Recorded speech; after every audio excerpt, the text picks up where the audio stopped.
Hi friends, welcome to Keeno automobiles. ఇది వచ్చేసి Honda Activa Scooty. ఇది ఫ్రంట్ వీల్ మడ్ గార్డ్ వచ్చేసి shake అవుతుంది అనేసి ఓపెన్ చేసి చూస్తే ఇక్కడ ఈ ఫ్రేమ్ రస్ట్ పట్టేసింది. సో దీనికి వాషర్ వేసి అడ్జస్ట్ చేసి ఇప్పుడు టైట్ చేసాం. బాగా ఇప్పుడు షేక్ అవ్వదు, నీట్గా ఉంది. కానీ ఇది చేసే టైంలో ఇంకొక ప్రాబ్లం కూడా వచ్చింది. చేసిన తర్వాత చూస్తే ఫ్రంట్ వీల్ బేరింగ్ షేక్ అవుతుంది. ఇది చూడండి, సరిగా వీల్ కూడా మూవ్ అవ్వట్లేదు. అందులో షేకింగ్ కూడా ఉంది. సో ఇది వీల్ బేరింగ్ని రీప్లేస్ చేసుకోవాలి, లేకుంటే మనము హై స్పీడ్ వెళ్ళినప్పుడు ఇది స్లిప్ అయ్యే ఛాన్సెస్ ఉంది, పడిపోతాము ఒకసారి. సో దీన్ని ఇప్పుడు మనం రీప్లేస్ చేద్దాం. సో ఇక్కడ ఉంటుంది బేరింగ్ అది. సో మనం ఇప్పుడు ఈ వీల్ని రిమూవ్ చేసుకోవాలి. బేరింగ్ అయితే రిమూవ్ చేసాం వీల్లో నుంచి. చూడండి ఎలా డ్యామేజ్ అయినది ఇది. ఇలా ఇది మూమెంట్ ఉంటుంది. ఇట్లా ఇది ఉండకూడదు, ఈ మూమెంట్ ఉండకూడదు. ఇప్పుడు చూడండి, సౌండ్ కూడా ఇలా రాకూడదు.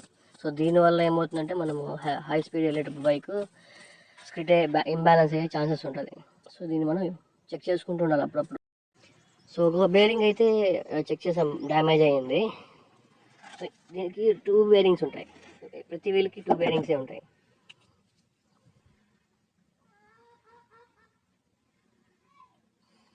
ఇది బాగానే ఉంది, బట్ సెట్గా మార్చుకుంటే బెటర్గా ఉంటుంది. సో షాప్ నుంచి అయితే బేరింగ్స్ తీసుకొచ్చాము. ఒకటి 19 రూపీస్ పడాయి. సో 2 బేరింగ్స్ తీసుకొచ్చేసాము. అన్నిటిని మనం ఇప్పుడు రీప్లేస్ చేసేద్దాం. సో దీన్ని ఇన్స్టాల్ చేసే ముందు ఇలా దీన్ని లూప్ చేసుకోవాలి. గ్రీస్తో ఇలా వేసుకుంటే లైఫ్ వస్తుంది, అట్లే వేయకూడదు.